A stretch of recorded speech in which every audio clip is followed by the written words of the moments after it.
प्रदेश के मुख्यमंत्री योगी आदित्यनाथ ने राज्य के सभी लोगों को एक चिट्ठी लिखी है। चिट्ठी में लेके आई योगी की पाती नाम दिया है, आपके टेलीविजन स्क्रीन पर इस वक्त मौजूद है योगी की पाती। देखिए, अब योगी आदित्यनाथ ने मेरे सम्मानित प्रदेशवासियों करके ये पूरी चिट्ठी लिखी है 8 दिसंबर 2025 को, जिसमें रोहिंग्या मुसलमानों और बांग्लादेश घुसपैठियों की पहचान करने के लिए लोगों का सहयोग मांगा गया है। इसमें लिखा है कि घुसपैठिए किसी भी कीमत पर स्वीकार्य नहीं है राज्य में, और संसाधनों पर अधिकार नागरिकों का है, घुसपैठियों का नहीं है। उत्तर प्रदेश में रोहिंग्या और बांग्लादेशी घुसपैठियों की पहचान के लिए निर्देश दिए गए हैं, और इसमें यह भी लिखा गया है कि लोग सतर्क रहें, जागरूक रहें, घरेलू और व्यावसायिक कामों के लिए लोगों को नौकरी देते समय उनकी पहचान जरूर करें, क्योंकि अक्सर जो ऐसे लोग होते हैं, घुसपैठिए होते हैं, वो नौकरी मांगते हैं, लोग विश्वास करके घरों में दे देते हैं और फिर वो चूना लगा सकते हैं। ये चिट्ठी ऐसे समय में आई है जब मुख्यमंत्री योगी आदित्यनाथ पश्चिमी उत्तर प्रदेश में भारत का सबसे बड़ा डिटेंशन सेंटर बना रहे हैं। सबसे बड़ा डिटेंशन सेंटर। डिटेंशन सेंटर होता क्या है? एक ऐसी जगह जो कि तय करके निर्धारित की जा जाती है, उसमें बाउंड्रीज बनाई जाती हैं, चार दीवारियां बनाई जाती हैं और वहां पर सख्त पहरा होता है, और ऐसे घुसपैठिए जिनकी पहचान होती है उनको वहां पर रखा जाता है। भारत का सबसे बड़ा ऐसा डिटेंशन सेंटर यूपी में बन रहा है, और ये डिटेंशन सेंटर क्षमता के मामले में दिल्ली की तिहाड़ जेल से भी बड़ा होगा। इससे एक बार में 15,000 से ज्यादा घुसपैठियों को रखा जा सकेगा। अगर गिरफ्तार होने वाले घुसपैठियों की संख्या बढ़ती है तो हर नगर निकाय में अतिरिक्त डिटेंशन सेंटर्स बनाए जाएंगे। इसमें सीसीटीवी कैमरास के साथ बायोमीट्रिक की व्यवस्था भी होगी, जिससे घुसपैठियों के फिंगरप्रिंट्स को रिकॉर्ड करके रखा जाएगा, उसी से पहचान होगी उनकी। इसमें केंद्रीय सुरक्षा बल की भी तैनाती होगी और सुरक्षा को 3 लेयर्स में बांटा जाएगा। हर लेयर में सुरक्षा कर्मियों का कड़ा पहरा होगा। सरकार हर घुसपैठियों को डिपोर्ट करने की भी एक अलग से व्यवस्था बनाएगी, लेकिन जब तक डिपोर्ट नहीं करते हैं तब तक ऐसे अवैध घुसपैठियों को उनकी पहचान करके डिटेंशन सेंटर में रखा जाएगा। हमने एआई की मदद से भी इस डिटेंशन सेंटर को दिखाने की कोशिश की है, जिसे आप इन तस्वीरों से समझ पाएंगे।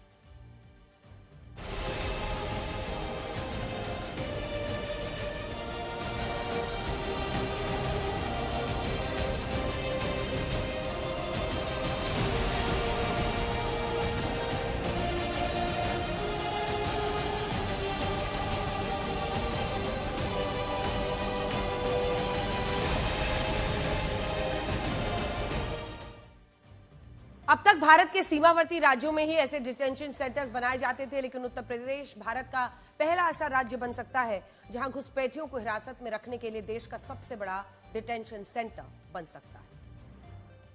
उत्तर प्रदेश आबादी के लिहाज से भारत का सबसे बड़ा राज्य, जहां 24 करोड़ लोग रहते हैं, और दावा किया जाता है कि पश्चिम बंगाल के बाद उत्तर प्रदेश में घुसपैठियों की संख्या सबसे ज्यादा हो सकती है। और बड़ी बात यह है कि अगर उत्तर प्रदेश के हर मंडल में डिटेंशन सेंटर्स बनने वाला है तो इसका मतलब यह हुआ कि राज्य में बड़े स्तर पर घुसपैठियों की पहचान के लिए अभी से ही अभियान की शुरुआत हो रही है। हम आपको ये बताते हैं कि इन घुसपैठियों की पहचान होगी कैसे, और फिर इन्हें डिपोर्ट करने का योगी मॉडल क्या होगा, क्योंकि अभी तो पहले उनको पकड़ेंगे, पकड़ने के बाद उनको इस डिटेंशन सेंटर में रखा जाएगा। लगभग 15,000 लोग एक बार में इस डिटेंशन सेंटर में रहेंगे, लेकिन उसके बाद इनको देश से बाहर वापस कैसे भेजा जाएगा, डिपोर्ट कैसे किया जाएगा। सबसे पहले मुख्यमंत्री योगी आदित्यनाथ ने उत्तर प्रदेश के सभी 17 नगर निकायों को घुसपैठियों की लिस्ट बनाने के लिए कहा है। नगर निकायों को कहा गया है पहचान कीजिए, घुसपैठियों की लिस्ट बनाइए। इस लिस्ट को तैयार करने के लिए उत्तर प्रदेश में बड़े पैमाने पर छापेमारी होगी। अवैध बस्तियों, रिहायशी इलाकों में एक विशेष अभियान चलाया जाएगा। इस अभियान में जो लोग अपनी नागरिकता के जरूरी दस्तावेज नहीं दिखा पाएंगे उन्हें हिरासत में लिया जाएगा। उन्हें डिटेंशन सेंटर में रखने के बाद आगे की कानूनी कार्रवाई होगी। इसके अलावा हिरासत में लिए गए घुसपैठियों से पूछताछ की जाएगी और यह पता लगाया जाएगा कि उन्होंने अपने फर्जी दस्तावेज और पहचान पत्र किस गिरोह से बनवाए, क्योंकि ऐसे तमाम गिरोह है ना छोटे शहरों में, छोटे जगहों पे, जो बाकायदा इनका आने के बाद पहचान पत्र बना देते हैं और वो धीरे धीरे धीरे वहां रहने लग जाते हैं और किसी को उन पर शक नहीं होता। तो अगर ऐसे लोग पकड़ाए जाते हैं तो फिर गिरोह को पकड़ा जाएगा और गिरोह से फिर बाकी और जिनके उन्होंने बनाए होंगे उनको पकड़ा जाएगा। इन गिरोह को भी योगी सरकार सलाखों के पीछे भेजने वाली है।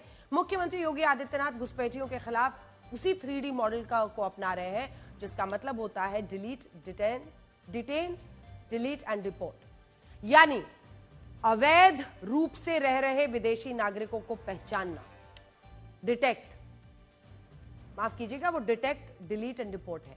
उन्हें डिटेंशन सेंटर में रखना और फिर उनकी नागरिकता सत्यापित होने के बाद उन्हें उनके देश वापस भेज देना। और उत्तर प्रदेश में ये काम सभी मंडल के कमिश्नर्स और जो रेंज आईजीज हैं उनको सौंप दिया गया है।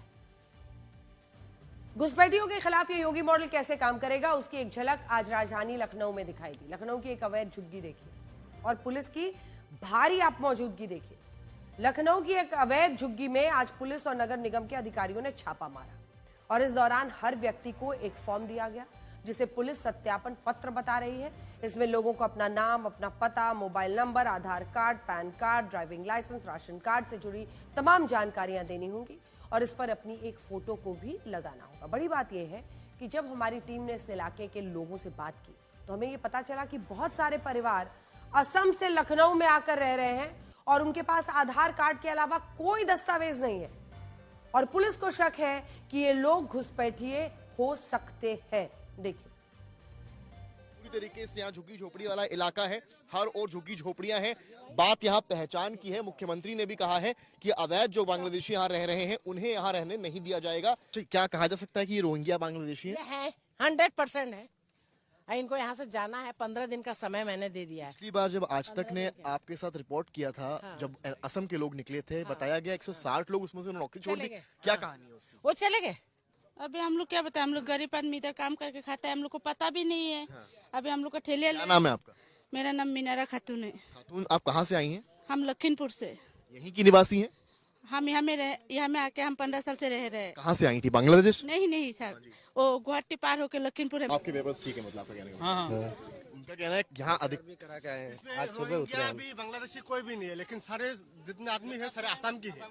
ये जो गाजीपुर थाना क्षेत्र है उसके पीछे जो बस्ती है वहां पर, जहां पर ये लोग काफी समय से रह रहे हैं। इस बार हम आपको खास बताएं कि इसमें फॉर्म भर के पूरी डिटेलिंग की जा रही है कि आखिर लखनऊ में वो कब से रह रहे हैं, किस तरीके का आधार कार्ड है। तस्वीरों में आप देखिए कि यहाँ पर जो महिलाओं से भी जानकारी की जा रही है, नाम क्या है, पिता का नाम क्या है, वर्तमान पता और स्थायी पता, यानी 2 महत्वपूर्ण चीजें हैं। पूरी झुग्गी झोपड़ियों के अंदर मदरसा भी चल रहा है और यहाँ पर पढ़ाई होती है। कहाँ की रहने वाली हैं? हम आसाम बरपाठा। तो यहाँ पर ये इसमें क्या पढ़ाई होती है? इसमें मदरसा पढ़ाई होती है। कितने बच्चे पढ़ते हैं यहाँ पे? यहाँ कम से कम 30। तो ये कब से चल रहा है मदरसा? ये ज्यादा दिन नहीं चल रहा, 1 साल हो गया। आज जब मुख्यमंत्री योगी आदित्यनाथ घुसपैठियों को चुन चुन कर वहां से उत्तर प्रदेश से भगाना चाहते हैं, तब इस पर भी कुछ नेता राजनीति कर रहे हैं। इस मुद्दे को सांप्रदायिक रंग देने की कोशिश हो रही है, लेकिन आज हम आपको बताना चाहते हैं कि ऐसा नहीं है कि मुख्यमंत्री योगी आदित्यनाथ पहली बार घुसपैठियों का मुद्दा उठा रहे हैं, क्योंकि अब 2027 में चुनाव आने वाले हैं। आज से 19 साल पहले, जी हां आपने सही सुना है, 19 साल पहले साल था 2006, जब योगी आदित्यनाथ गोरखपुर से सांसद थे। और इसीलिए जो लोग आज ये सांप्रदायिक मुद्दा जानबूझकर चुनाव के पहले उठाने की बात कर रहे हैं, उनके इतिहास के कुछ पन्नों को पलटना चाहिए। और ये मैं अपने साथ लेकर आई हूं दोनों का ही लोकसभा वाद विवाद, जब आप देखेंगे दोनों ही वर्ष का, साल 2006 का और 2010 का। तो सबसे पहले गोरखपुर से सांसद थे, देश में यूपीए की सरकार थी और उत्तर प्रदेश में समाजवादी पार्टी की सरकार थी। तब भी भारत की संसद में योगी आदित्यनाथ ने इस मुद्दे को उठाया था और ये रही मेरे सामने लाइन जो उन्होंने कहा था, वो मैं आपको पढ़कर सुनाती हूं। आज पूरे देश में लगभग 2.5 करोड़ बांग्लादेशी, ये साल 2006 की बात है, योगी का स्टेटमेंट में पढ़कर दिखा रही हूं, एक बार जूम इन करके आप दिखा सकते हैं अगर चाहे तो, जो हाईलाइट किया हुआ जगह है। ठीक है, अब मैं पढ़ के सुनाती हूं। उन्होंने कहा है आज पूरे देश में लगभग 2.5 करोड़ बांग्लादेशी घुसपैठिए अवैध तरीके से रह रहे हैं। ये साल 2006 की बात है, यूपीए की सरकार थी। 2004 में अटल बिहारी वाजपेयी की सरकार गिरी थी और यूपीए की सरकार बनी थी, प्रधानमंत्री मनमोहन सिंह थे।